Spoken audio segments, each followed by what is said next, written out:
2022년이 이제 한 달밖에 남지 않았죠. 연초에 다짐했던 그런 경건 생활의 다짐들 잘 진행되고 있습니까? 성경 일독 마무리를 향해 잘 순항하고 계신지 모르겠습니다.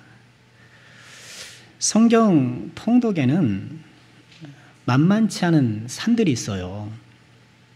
잘 아시겠습니다만 그 레위기의 그 복잡한 제사들, 또 역대기의 지루한 족보들도 우리가 넘어야 될 산이겠고요. 또 요한계시록이나 기타 그런 환상이 기록되어 있는 성경들, 무슨 추상화를 보는 것 같은 그림이 잘 안 그려지잖아요. 성경 통독의 산 가운데 하나가 욥기가 아닐까 싶습니다. 우선 욥기의 분량이 꽤 돼요. 장수만 놓고 보면 42장인데 시편을 제외하면 이사야, 또 예레미야, 창세기, 에스겔에 이어서 한 5번째 이렇게 긴 성경이고요. 분량도 분량이지만 또 내용이 만만치 않아요. 욥의 안타까운 고난에 우리가 안쓰럽게 읽게 되고 또 그 이면에 또 천상의 회의, 이런 것들이 좀 잠옷 흥미롭잖아요. 이런 욥기의 초반부는 좀 나름 재미가 있는데 욥을 위로하고자 찾아온 친구들과의 논쟁이 시작되면서 적지 않이 힘들어집니다. 특히 오늘 8절 말씀인가요? 7절 8절에 거듭 말씀하시기를 이 욥의 친구들의 말이 욥의 말처럼 옳지 못하다, 이렇게 하나님이 평가를 하세요. 그들의 말이 잘못됐다는 거예요. 그래서 이 욥과 친구들의 이런 논쟁 내용을 쭉 읽다 보면 이 친구들의 말은 하나님께서 부정적으로 평가하셨는데, 그래 또 그 하는 말을 들어보면 또 맞는 말 같은 말들이 또 많단 말이에요. 예를 들면 욥기서 8장 7절의 말씀이죠. 내 시작은 미약하였으나 내 나중은 심히 창대하리라. 신방용 액자에도 이렇게 딱 끼어있고, 아마 대개도 이런 말씀이 있는지 모르겠습니다. 이게 다 우리가 마음에 소망을 품고 그래 시작은 미약했지만 나중은 창대할 거야, 그렇게 기도도 하는데, 그런데 이 말씀을 누가 했나요? 하나님이 옳지 못하다고 평가하신 욥의 친구 빌닷이 한 말이에요. 이 말씀 우리가 붙들어야 되나 말아야 되나 고민하게 되는 거예요. 결론적으로 말씀드리면 붙들어도 되는 말씀이에요. 빌닷이 이 말을 하게 된 그 동기를 생각해 보면, 의도를 생각해 보면, 욥이 죄를 지어서 지금 이 사단이 벌어졌다. 욥의 고난은 우리가 다 아는 내용이니까 넘어가겠습니다. 약간 이 빌닷은 욥이 죄를 지었기 때문에 이렇게 무지막지한 고통을 당하고 있는데 이제라도 회개를 해라. 그럼 다시 시작해라. 네 시작은 미약하겠지만 나중은 창대하리라. 이런 말씀이에요. 이 빌닷이 이 말을 하게 된 그 전제는 문제가 있지만 이 말 자체는 또 틀린 게 아니란 말이에요. 하나님의 역사 가운데, 하나님 은혜 가운데에 우리의 미약한 시작이 창대해지는 결과가 얼마나 많습니까? 복음 자체가 얼마나 미약했습니까? 그러나 이제는 온 세계 복음이 이렇게 전파되고 있잖아요. 전제는 문제가 있으나 내용 자체는 틀린 것이 아니니 우리가 이 말씀을 받아도 되는 것이죠. 요는 그래요. 욥기를 읽으면서, 특별히 욥과 친구들의 논쟁 부분을 읽으면서 우리는 생선의 삶과 가시를 발견하듯이 좀 섬세한 접근이 필요하고, 성령의 조명과 사려 깊은 안내자의 도움이 필요해요. 목사를 위해서 좀 기도해 주시고 잘 분별해서 요게 살입니다, 요건 뼈라서 요거는 조심하셔야 됩니다, 이렇게 잘 분별해서 말씀을 전할 수 있도록 부족한 목사의 지혜를 위해서 기도해 주시면 고맙겠고요. 자, 이렇게 만만치 않은 이 욥기, 오늘 우리가 읽은 이 본문은요, 이런 욥기서의 마지막 부분이에요. 지금 욥이 고난을 당하고 몸부림치고 친구들이 찾아와서 위로해 주면서 기나긴 논쟁이 벌어지는데, 이 친구들과의 치열한 논쟁 가운데에 하나님께서 개입하시고 그 논쟁을 정리하시고, 그리고 욥의 곤경을 되돌리시는 그런 장면인 거예요. 오늘 이 말씀의 이 분량은 욥이 당한 고난과 그리고 친구들과의 논쟁 속에 증폭된 갈등에 비하면 그 분량은 굉장히 작아요. 하지만 우리가 이 하나님의 말씀, 오늘 본문 말씀을 깊이 묵상해야 됩니다. 왜 그런가요?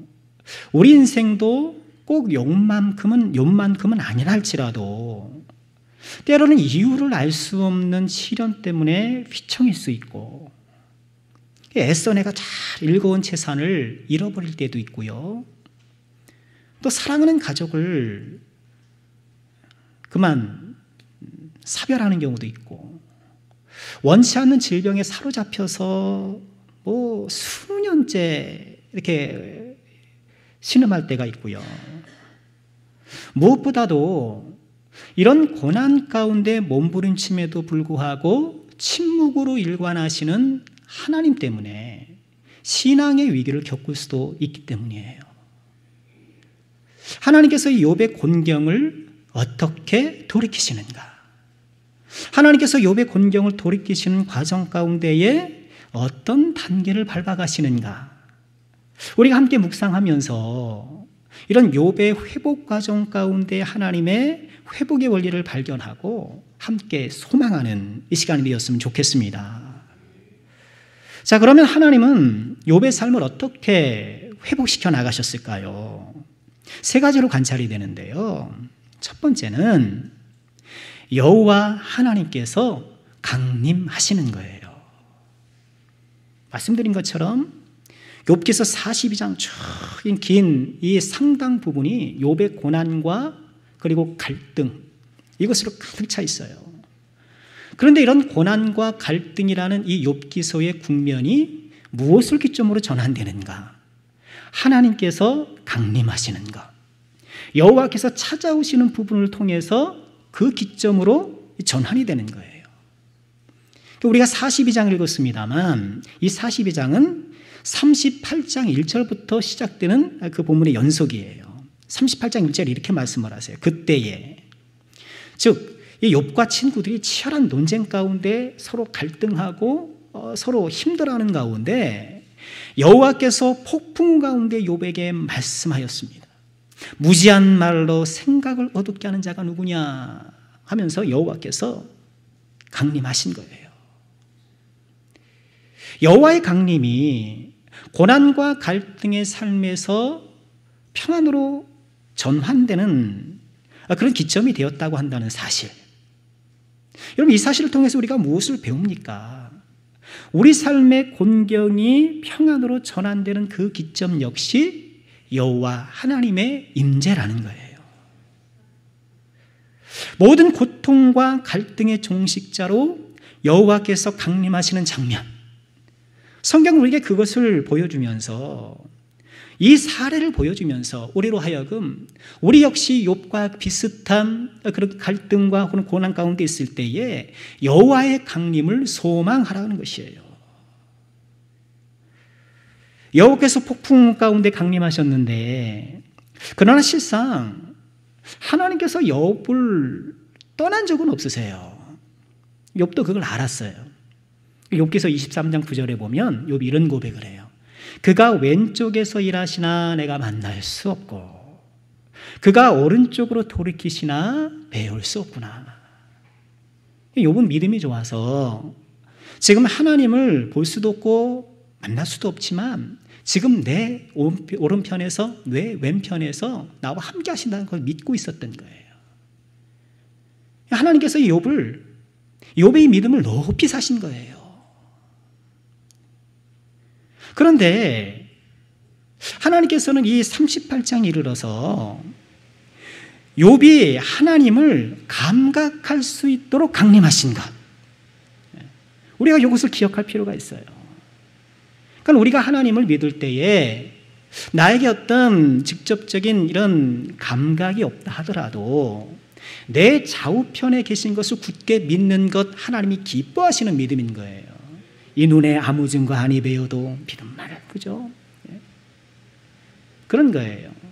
그러나 하나님께서는 우리가 그렇게 굳세게 하나님을 믿고 의지하는 것을 바라시면서 동시에 우리가 하나님을 감각하는 것도 원하시는 거예요. 우리에게 두 가지가 너무너무 필요한 거예요. 그래서 우리는 때때로 이 폭풍 가운데 욥을 방문하셨던 이 하나님을 소망하면서 하나님, 나의 심령과 인생 속에 하나님 좀 강력하게 임재해 주세요 라고 기도하고, 또 그것은 언제나 하나님의 뜻 안에서 이루어지는 거기 때문에 비록 내 삶에 어떤 감각적인 그런 하나님의 역사가 나타나지 않는다 하더라도, 누구는 뭐 기도하면 뭘 받다는 둥, 누구는 뭐 어때 하면 어때 했다는 둥, 뭐 그렇게 하는데 나는 그렇게 예수를 믿어도 한 번도 그런 경험이 없어. 그러면 괜찮아요. 여전히 내 좌우 옆에서 나와 동행하시는 하나님, 우리 할렐루야 찬양대가 오늘 찬양인군처럼 하나님 나라 가는 그때까지 우리와 동행하신 하나님 내가 굳게 믿고 나아가는가, 하나님께서도 그 믿음을 귀하게 여기시는 거예요. 우리 하나님께서는 지금 욥이 감각할 수 있도록 지금 욥을 만나주시고 계시는 거예요. 욥기서 42장 5절에 앞선 절이죠. 욥이 이렇게 고백해요. 내가 주께 대하여 귀로 듣기만 하였사오나 이제는 눈으로 주를 배움나이다. 제가 지금 듣기만 했었는데요, 읽기만 했었는데요, 배우기만 했었는데요, 그 주님을 내가 이제는 봅니다. 욥을 곤경에서 돌이키시는 이 작업을 하시면서 하나님은 욥이 하나님을 감각할 수 있도록 그동안 침묵 가운데 일해오셨던 하나님이 자신을 드러내고 계시는 거예요. 우리 사랑하는 모든 죄종들의 삶 가운데도 이런 은혜가 있기를 주의 이름으로 축원합니다. 내가 들었던 하나님을 만나는 은혜, 내가 배웠던 하나님을 체험하는 은혜, 그 하나님을 체험할 때에 우리의 삶이 곤경에서 평안으로 돌이켜지는 것, 우리는 어떻게 해야 될까요? 하나님 만나기를 소망하셔야 돼요. 잠언 8장 17절에 이렇게 말씀을 하시죠. 나를 사랑하는 자들이 나의 사랑을 입으며 나를 간절히 찾는 자가 나를 만날 것이라. 뭔가 좀 한 해를 돌아보면서 내 인생에 좀 곤경이 좀 전환되고 좀 돌이켜지기를 소망하신다면 이렇게 우리를 만나주시는 하나님을 찾으시길 바랍니다. 주님께 나가시길 바랍니다. 하나님께서 욥을 회복시키시는 두 번째 과정을 관찰해 보면 화해 제사 또는 속죄 제사를 드리라고 하십니다. 자, 오늘 7절 말씀에 보면은요, 하나님께서 욥의 친구들이 했던 말이 욥의 말처럼 그렇게 옳지 못하다, 너네 그럼 잘못 말했다, 너네 잘못 알고 있다, 이렇게 말씀을 하시면서 이어지는 8절에 제사를 요구하세요. 그런즉 너희가 옳지 못했으니 너희는 수소 7과 순양 7을 가지고 내 종 욥에게 가서 너를 위하여 번제를 드리라. 제사를 드리라는 거예요. 제사를 드리라고 이야기하면서 특별히 제물의 양을 지정해 주세요. 수소 7과 순양 7. 수소 7과 순양 7, 이 제물을 왜 이 제물을 하라고 하셨을까? 성경의 다른 용례를 찾아보면은요, 이처럼 수소 7과 순양 7을 드린 그런 제사가 몇 차례 등장합니다. 역대상 15장에 보면 다윗이 여호와의 언약궤를 다윗성으로 옮길 때 온 백성들을 모으고 여호와의 언약궤를 딱 이제 모셔드리잖아요. 그때 어떻게 해요? 수송아지 7마리와 순양 7마리로 제사를 드렸더라. 또 역대하 29장에 보면 히스기야 왕이 성소와 유다를 속죄하기 위하여서 수송아지 7마리와 순양 7마리, 또 다른 7마리도 있겠습니다만 그걸로 속죄제물을 삼았다, 이렇게 전하고 있어요. 그러니까 수소 7과 순양 7이라는 제물의 양의 어떤 사례를 보면 범국가적인 일들, 법궤를 다 모셔오는 온 국민이, 그리고 성소와 온 유다를 속죄하는 그런 일들, 국가적 사업, 이런 큰 일을 할 때에 이런 수소 7과 순양 7 제물을 드렸던 거예요. 그런데 그 제물, 그런 번제를 누구에게 요청하고 계시는 거예요? 이 욥의 세 친구에게 그 제사를 드리라는 거예요. 이건 그만큼 이 욥의 친구들의 죄가 무거웠다는 것을 보여주는 거예요. 아니, 친구들이 뭘 그렇게 잘못했을까? 이 욥의 친구들은 인과응보라는 해석의 틀 속에서 욥의 상황을 판단했어요. 이것이 이 친구들의 잘못이었어요. 여러분, 인과응보가 뭔가요? 심은 대로 거두는 거죠. 하나님께서 죄를 짓는 자에게는 마땅히 형벌을, 순종하는 자에게는 마땅히 축복을 준다라는 그런 인과응보적 법칙이에요. 그런데 이 인과응보는요, 하나님의 자유로운 역사의 한 부분이지, 그것이 절대 해석의 원리가 될 수는 없는 거예요. 성경은 인과응보를 말하지만 모든 것을 인과응보로 해석하게 하지는 않아요. 기복주의 신앙이라는 것이 그거잖아요. 기복주의 신앙은 인과응보를 절대 해석 원리로 착용하는 거예요. 그래서 그거 가지고 이제 다 판단하는 거예요. 저 사람이 잘 됐어. 야, 믿음 좋나 봐. 하나님께 충성하더니, 야, 헌금 한번 세게 했더니, 그 복을 받았네. 그렇게 해석을 하는 거예요. 반대로 뭔가 저 사람이 안 되고 힘들어요. 뭐 죄를 졌나 보네. 저번에 예배 시간에 그렇게 그냥 잠만 자더니 그랬나 보네. 그러는 거예요. 순종하면 복을 받고 불순종하면 벌을 받는다는 것. 이것은 하나님께서 우리 삶을 이끌어가는 하나의 방식일 수는 있어요. 또 성경은 그것을 지지해요. 그러나 그것을 절대 유일의 원리로 모든 해석의 도구로 사용해서는 곤란한 거예요. 주님도 그것을 지지하지 않으셔요. 그럴 때 심각한 부작용이 생기는 거예요. 이단은 성경을 부정하지 않아요. 성경의 한 부분을 절대화할 때 이단이 되는 거예요. 우리가 죄로 용서를 받았잖아요. 예수님의 보혈로 용서받았잖아요. 얼마나 귀한 거예요. 사실이잖아요. 근데 그 용서받았다는 것을 절대 원리로 생각해서 그럼 예수 믿는 사람들은 모든 죄가 용서받았으니까 회개할 필요가 없어. 회개한다고 사는 사람들은 예수님께서 나를 용서해 주신 것을 못 믿는 거야. 구원파가 그런 거예요. 성경만 쓰면은 비유가 등장해요. 예수님 말씀에 비유가 있어요. 그런데 마치 성경 전체가 비유가 된 것 마냥 신천지가 그러잖아요. 다 비유라는 거예요. 다 비유라는 거예요. 한 부분을, 성경의 한 부분을 절대화시켜서 그것으로 다 보려고 하는 것. 지금 이 욥의 친구들은 그 잘못을 저질렀던 거예요. 무한한 하나님의 지혜, 이 지혜의 하나님을 인과응보의 하나님으로 축소시킨 거예요. 또 다른 형태의 신성 모독인 거예요. 그러니까 우리는 하나님을 내 생각에 가두려고 하면 안 돼요. 우리가 쉽게 그렇게 하잖아요. 이거 하나님이, 정의로운 하나님이 왜 이렇게 세상을 이렇게 만들었느냐 이거예요. 저 나쁜 사람, 누가 봐도 저 나쁜 사람이 하나님은 가만히 잠자코 계시느냐. 내가 생각하는 정의에 하나님을 가두면 안 돼요. 내가 생각하는 어떤 선, 내가 생각하는 어떤 것이 하나님을 가두려고 하는 것, 그것은 하나님께서 기뻐하시는 일이 아니에요. 하나님은 욥의 곤경을 되돌리시는 이 돌이키시는 과정 가운데에 특별히 이 친구들에게 화의의 제사를 요구하셔요.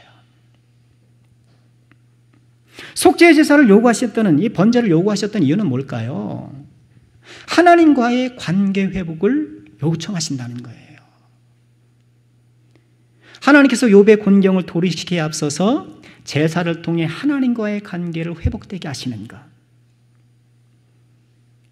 우리의 경제 상황도 회복돼야 되고, 또 우리의 건강도 회복돼야 되고, 우리 삶에 회복되어야 될 많은 부분들이 있지만 하나님과 우리의 관계가 회복되어야 돼요. 하나님과의 관계가 어떠세요? 하나님은 욥의 곤경을 돌이키시는 과정 가운데에 하나님과의 관계 회복을 먼저 요구하시는 거예요. 우리 한 해가 저물어 가잖아요. 올 한 해 우리가 하나님과 관계를 맺어왔는데 어떤가요? 깊어지고 있나요? 넓어지고 있나요? 하나님과 화해하세요. 원망과 불평이 있다면 내려놓아야 되고요. 또 내 생각에 맞추려고 했던 것들, 또 여전히 숨겨져 있는 그 크고 작은 죄악들, 하나님께서 나에게 맡겨주신 소중한 것들에 대해서 등한히 했던 것들, 하나님과의 관계를 훼손하는 여러 요소들을 찾아보고 그것들을 정리정돈해야 돼요. 올해가 가기 전 하나님과의 관계를 잘 맺으시기를, 다시 회복하시기를 주님의 이름으로 축원합니다. 자, 세 번째, 욥의 회복을 위해서 하나님께서 이끌어 가시는 과정은 무엇일까요? 욥으로 하여금 친구들을 위해 기도하게 하시는 거예요. 우리 10절 말씀 보실까요? 자, 다 같이 읽어보겠습니다. 10절입니다. 욥이 그의 친구들을 위하여 기도할 때 여호와께서 욥의 곤경을 돌이키시고 여호와께서 욥에게 이전 모든 소유보다 갑절이나 주신지라. 아멘. 이 10절 말씀을 우리가 잘 받아야 돼요.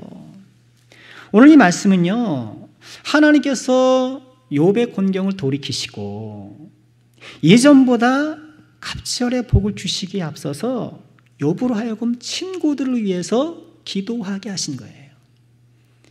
욥의 곤경의 회복과 친구들을 위해서 기도한 것을 밀접하게 연결시키고 있는 거예요. 왜 하나님께서는 욥의 곤경을 돌이키시는 과정 가운데에 친구들을 위해서 기도하게 하셨을까? 우선 여기에는 중요한 신학적 포석이 있어요. 우리가 앞서 욥의 친구들에게 번제를 요구하신다고 했는데, 근데 그 제사를 욥이 집전하게 하셔요. 그걸 제물을 가지고 누구한테 가는 거예요? 자기들에게 제사 지내는 게 아니라 욥에게 가져가서. 그러니까 욥이 뭐 신분상 제사장은 아니지만 제사장 역할을 잠시 하는 거예요. 그러니까 하나님께서 하나님과 이 욥의 친구들 사이에 욥을 두시는 거예요. 이 구도가 무엇을 보여주나요? 하나님과 사람들 사이에 예수 그리스도를 세우신다는 것을 예고적으로 보여주시는 거예요. 이게 신학적 포석이라고 볼 수 있는 거예요. 욥은 잠시 제사장 노릇을 했지만 그러나 우리 예수 그리스도께서는 영원한 제사장이 되시는 것이죠. 그런데 이런 신학적 포석도 중요하지만 보다 실제적인 이유가 있는 거예요. 무엇이겠습니까? 욥과 친구들과의 관계 회복인 거예요. 하나님은 친구들 앞에 욥을 제사장으로 세웠어요. 제사장으로 세워서 욥의 제사 집전을 통해서 친구들이 속죄를 받게끔 그렇게 하셨는데, 그걸 어떻게 했습니까? 친구들이 계속 욥을 정죄하고 막 이렇게 다투고 논쟁하면서 막 그랬다가도 이 제사를 드리게 되니 어때요? 욥을 존중하게 되고 욥을 의존하게 되고, 또 욥에게는 그 친구들을 위해서 기도하게 하심을 통하여서 맹렬한 논쟁 가운데 손상되었던 관계, 그 증폭된 갈등을 해결하게 하신 거예요. 이게 중요해요. 욥과 친구들의 관계는 매우 위태로웠던 것으로 보여요.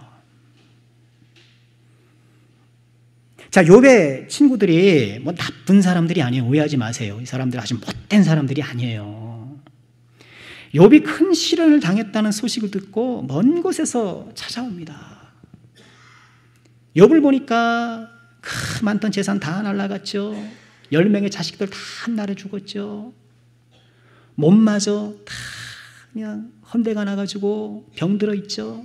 아주 처참한 모습을 보이고 있는 거예요. 그 모습을 보고 친구들이 아무 말을 못해요. 욥기서 2장 13절에 보면 7일 동안 한마디도 말하는 자가 없더라. 엄청난 시련을 당하면 뭘 어떻게 말을 해줄 수가 없죠. 그렇죠? 갑자기 인생에 큰 시련을, 말 못할 시련을 당하면 뭔 섣부른 위로를 못 하겠어요. 목사가 그런 위로해야 될 일들이 참 많은데 위로가 정말 어려워요. 성급하게 위로해봐야 공연불이에요. 들어오지도 않아요. 그 처참한 그 상황에서 무슨 말이 들어오겠습니까? 이 친구들이 그것을 알았는지 그저 함께 있어주는 거예요. 7일 동안 가만히 있어주는 거예요. 이 신중한 위로자인 거예요. 그리고 욥이 먼저 말하기까지 기다리는 거예요. 아, 지혜로운 사람들이죠. 내가 좀 한마디 좀 잘해주려고 막 그런 게 아니고 그런 처참한 광경 가운데에 비통해 있는 욥이 먼저 말하기까지 기다려주는 거예요. 그런데 이런 신중했던 위로자들이 욥과의 대화가 시작되면서 말씀드린 것처럼 인과응보의 틀로 욥의 상황을 해석하려는 이런 무리한 시도 때문에 결과적으로 욥을 정죄하기 시작하는 거예요. 학식이 높고 나름대로 신앙들이 있어가지고 여러 신앙적인 말 뭐 이런 것들을 다 동원해서 이야기를 하지만 그 말도 속에 칼이 있었던 거예요. 큰 상처가 될 말들을 해요. 대만 사람 엘리바스 이 첫 번째 친구는 이렇게 얘기를 해요. 생각하여 봐라. 죄 없이 망한 자가 누구인가? 정직한 자의 끊어짐이 어디 있는가? 세상만사 둘러보라는 거예요. 죄 없이 망한 사람이 있냐? 죄 없이 망한 사람이 있냐? 정직한 자가 끊어지는 거 본 적이 있냐? 이 전형적인 인과응보식 해석인 거예요. 욥의 곤경과 죄를 연결짓는 거예요. 이렇게 완전히 망가진 데에는 그만한 이유가 있을 것이고 그 이유는 분명히 하나님께 뭔가 잘못한 게 있을 것이다. 그렇기도 하겠죠, 여러분. 뭐 길 가다가 넘어지는 게 아니잖아요.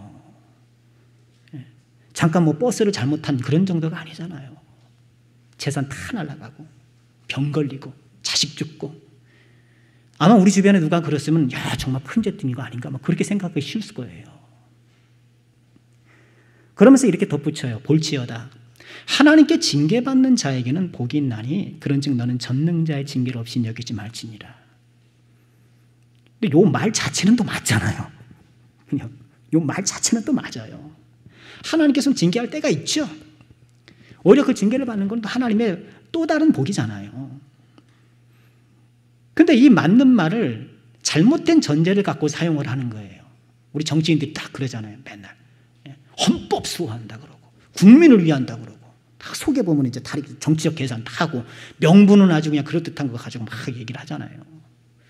비슷한 거예요. 말 자체는 맞는데 이게 그 안에 담긴 게 다른 거예요. 욥은 자신의 정직함을 항변해요. 욥을 이렇게 가만히 보면 대단하다 싶은 생각도 드는 거예요. 근데 정말 그는 완전했는가? 절대적 의미에서 완전할 수는 없을 거예요. 그리고 욥도 과도하게 하나님 앞에 자신의 어떤 상황들을 절망적으로 표현하는 그런 것도 없진 않아요. 그러나 욥은 정말 하나님을 사랑했고 정말 하나님 앞에 인정받고 싶고 그런 진실한 마음이 있었던 거예요. 근데 친구들이 그것을 이해하여 인정해 주질 않는 거예요. 분명히 네가 생각하지 못한 것도 있고 네가 인정하지 않는 어떤 것이 있을 것이라고 계속 몰아붙이는 거예요. 진심이 오해받는 것만큼 속상한 게 없어요. 그죠? 내가 내 자녀 정말 진심으로 사랑하는데 오해하는 거예요. 아빠는 나 사랑하지도 않고 엄마는 날 이해해 주지도 않고 뭐 그런단 말이에요. 그래서 얼마나 속상합니까? 진심이 오해받을 때 굉장히 속상한 거예요. 두 번째 친구 빌닷은 이렇게 말합니다. 하나님이 어찌 정의를 굽게 하시겠는가? 전능하시니가 공의를 굽게 하시는가? 그리고 이렇게 얘기를 해요. 내 자녀들이 주께 죄를 지었으므로 주께서 그들을 그 죄에 버려두셨다. 내 자녀가 죽은 거 자녀들 죄 때문에 그런 거야. 아마 이들도 말하긴 힘들었겠지만 또 인과응보의 틀 속에서 자기 주장을 펼치다 보니까 이렇게 정죄적 언어를 확 하는 거예요.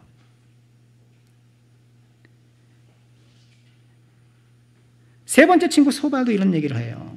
하나님께서는 악한 자에게 보응할 것이라고 말씀하면서 악한 자는 그의 가산이 떠나가며 하나님의 진노의 날에 끌려가리라. 이는 악인이 하나님께 받을 분기시고 하나님이 그에게 정하신 기업이다. 지금 자녀를 잃은 욥에게 그 죄 때문에 그런 거야. 가산을 다 잃은 욥에게 그 죄 때문에 그런 거야.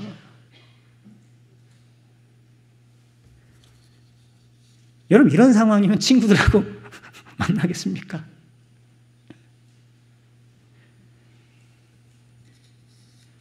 거침없이 날카로운 언어의 화살을 날리고 있는 거예요. 결국 욥이 그렇게 얘기를 해요. 16장 2절에 보면 너희는 다 재난을 주는 위로자들이구나. 위로자인데 재난을 준다는 거예요. 위로자의 이름을 가졌지만 오히려 나를 힘들게 한다. 이건 어떤 사람에게 어떤 말로 상처받았습니까? 하나님께서는 이런 상처 입은 욥에게 그 친구들을 위해서 기도하라고 하시는 거예요. 엄청난 도전이죠. 엄청난 도전이었을 거예요. 왜 하나님께 그러셨을까? 왜 하나님께서는 욥의 곤경을 돌이키시면서 이렇게 말로 그를 힘들게 했고 재난의 위로자로서 욥의 고난을 더 가중시킨 이들을 위해서 기도하게 하셨을까? 하나님께서는 이처럼 욥이 친구들을 위해서 기도함을 통하여서 앞서 제사를 통해 하나님과의 관계를 회복시킨 것처럼 이제 친구를 위해 기도함을 통하여서 친구들과의 관계를 회복시키고 이런 회복된 관계의 터전 위에서 욥의 곤경을 돌이키시는 거예요.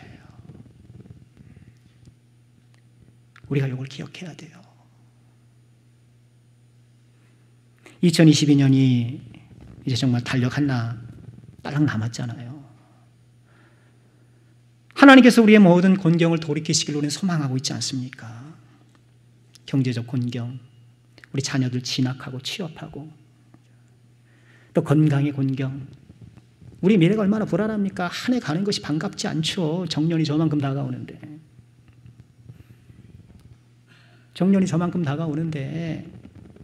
얼마나 불안합니까?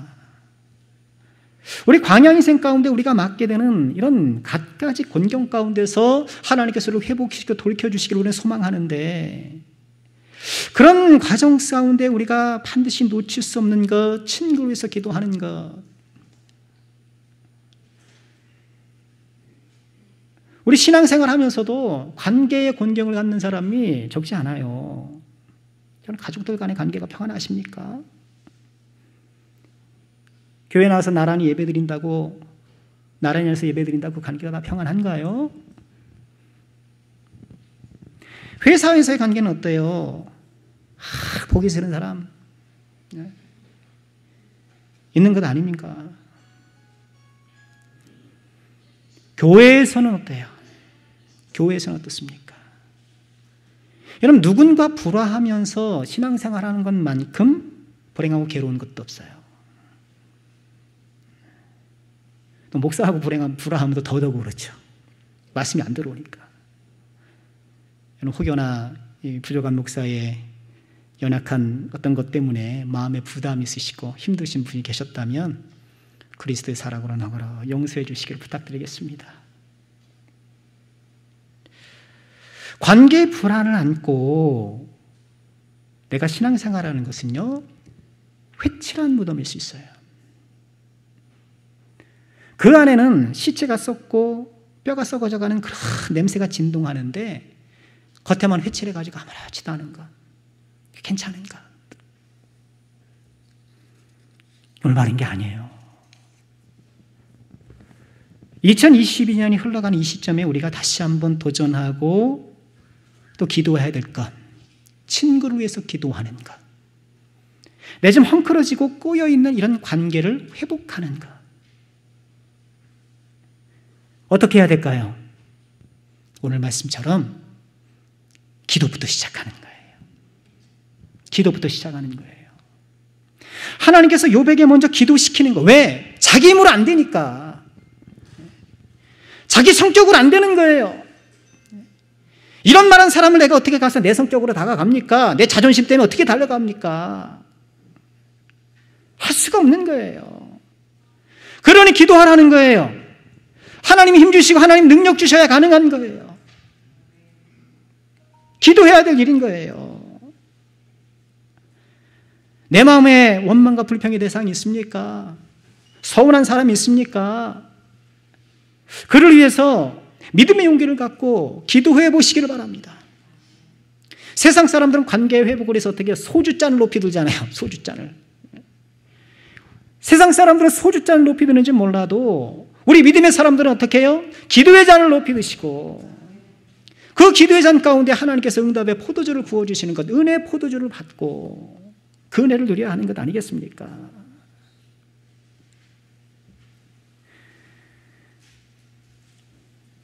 관계 회복을 위해서 하나 더 적용드리고 싶은 것은 캐시타를 선물하는 거예요.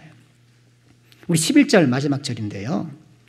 이에 그의 모든 형제와 자매와 이전에 알던 이들이 다 와서 그의 집에서 욥의 집에서 함께 음식을 먹고 여호와께서 그에게 내리신 모든 재앙에 관하여 그를 위하여 슬퍼하며 이루했다.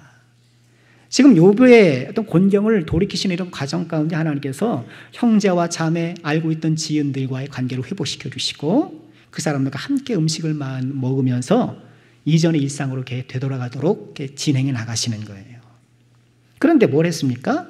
각각 캐시타 하나씩과 금고리 하나씩을 주었더라. 이런 캐시타는 이 고대 사회의 화폐라고 해요. 그 무게나 이렇게 그만 가치가 얼마인지는 잘 모른다고 해요. 어떤 학자들은 이것이 양 한 마리 정도 있다. 양 한 마리 값 정도일 것이다. 그렇게 보고, 그래서 70인역이라는 그 헬라어 구약 성경에는 정말 양으로 번역했어요. 양 한 마리를 줬다 이렇게 번역하기도 했어요. 지금 캐시타 하나와 금고리 하나씩 줬다는 건 뭔가요? 지금 욥을 위로하면서 욥에게 도움을 줬던 거예요. 지금 욥을 회복시키는, 욥을 곤경에서 돌이키시는 이 과정 가운데 뭐가 있습니까? 제사가 있고 기도가 있고 캐시타의 나눔이 있는 거예요. 하나님께서 이런 것들을 통해서 욥의 곤경을 회복시켜 나가시는 거예요. 우리에게 이것들이 필요해요. 여러분 기도하시길 바랍니다. 그리고 내가 줄 수 있는 캐시타를 생각해 보세요. 뭐 한 끼 식사할 수도 있겠어요. 진심이 담긴 편지일 수도 있겠어요. 그리고 따뜻한 말일 수도 있겠어요. 이처럼 예배와 제사와 기도와 캐시타로 어우러진 이 욥의 회복의 국면도 우리가 이해하고 나의 삶을 곤경에서 돌이키시는 하나님을 소망하면서 이런 모든 회복들이 우리 안에 일어나도록 이런 어긋난 관계들, 이 막혀있는 관계들이 주님 안에서 다시 한번 평온으로 돌아가기를 소망하고 기도하고 캐시타를 나누는 우리가 될 때에 욥기서 42장 12절에 어떻게 말씀하시나요? 다시 읽어봅시다. 시작. 여호와께서 욥의 말년에 욥에게 처음보다 더 복을 주시니. 할렐루야. 하나님께서 갑절의 복을 주시되 그걸 그냥 주시는 것이 아니요. 하나님과 회복된 관계 속에서 가족과 이웃들과 회복된 관계의 터전 위에서 주시는 거예요. 그러니 감사한 거예요. 내 가족과의 관계가 회복되지 않은 새 내가 돈 많이 벌면 뭐 하겠습니까? 아시잖아요. 상다리가 휘어지게 밥을 차리면 뭐 하겠습니까? 맨날 싸우고 다투는데 그게 무슨 의미가 있겠어요? 내가 뭐 단정히 차려입고 예배드리면 뭐 합니까? 내가 저 사람하고 말도 안 하고 보지도 않고 뭐 그런다는데 무슨 의미가 있겠습니까? 그게 하나님께서 은혜를 부어주신다는데 그게 나에게 은혜로 남아있겠느냐는 거예요. 하나님과 이웃과의 관계의 아름다운 터전임이 하나님께서 복을 주셨을 때 그것이 정말 아름답고 나에게 가치가 있는 거예요. 욥의 말년에 욥에게 처음보다 더 복을 주시니 여러분 이 귀한 말씀이 우리 사랑하는 모든 주님들 삶 가운데에 온전히 이루어지길 주의 이름으로 축원합니다. 정말 귀한 말씀이에요. 왜요? 말년이 되면 이전보다 더 못하게 하시거든요. 내가 젊었을 때는 그래도 내가 돈 벌고 내가 아는 사람도 많고 사회생활도 많이 하니까 내가 좀 활동하고 야, 내 삶이 좋은 것 같아요. 그러나 말년에 접어들수록 수입도 줄어들고 건강도 줄어들고 만나는 사람들도 줄어들고 내 인생이 점점 쭈그러든단 말이에요. 그래 내가 잘못 살았나 하고 생각하게 되고 인생 헛되다고 생각을 하는 거예요. 누구나 다 쭈그러드는 말년에 처음보다 더 복을 주시는 은혜, 정말 영화로운 말년 맞으시고 하나님 은혜 가운데에 윤택한 노년을 보내시길 주의 이름으로 축원합니다. 어떻게 해요? 관계에 있는 거예요. 하나님과의 관계가 평안할 때에, 가족과 이웃과의 평강할 때에 이 하나님께 주시는 노년의 말년의 귀한 은혜를 우리가 누릴 수 있다는 걸 기억하시고 말씀 마치겠습니다. 하나님은 욥의 관계 회복과 곤경의 회복을 함께 엮어 놓으셨어요. 밀접하게 엮어 놓으셨어요. 그리고 관계 회복이 선행합니다. 2022년이 저 모래간 이때에 우리가 지금까지 많은 기도를 해왔고 하나님께 소망하는 것들이 많이 있었는데 이제는 친구를 위해서 기도할 때가 아닐까요? 올해가 가기 전에 우리 가정과 직장과 또 신앙 교회 안에서 나의 삶의 여러 영역 가운데에 혹여나 손상된 관계가 있다면 하나님의 은혜 가운데에 회복된 은혜가 있기를 주의 이름으로 축원합니다. 기도하시기 바랍니다. 쾌시타를 나누시길 바랍니다. 그런 가운데 우리 말년에 더 하나님께서 보여주시는 이전보다 더 복을 주시는 하나님의 은총 가운데에 복된 인생을 걸어가시는 우리 모두가 되기를 주님의 이름으로 축원합니다.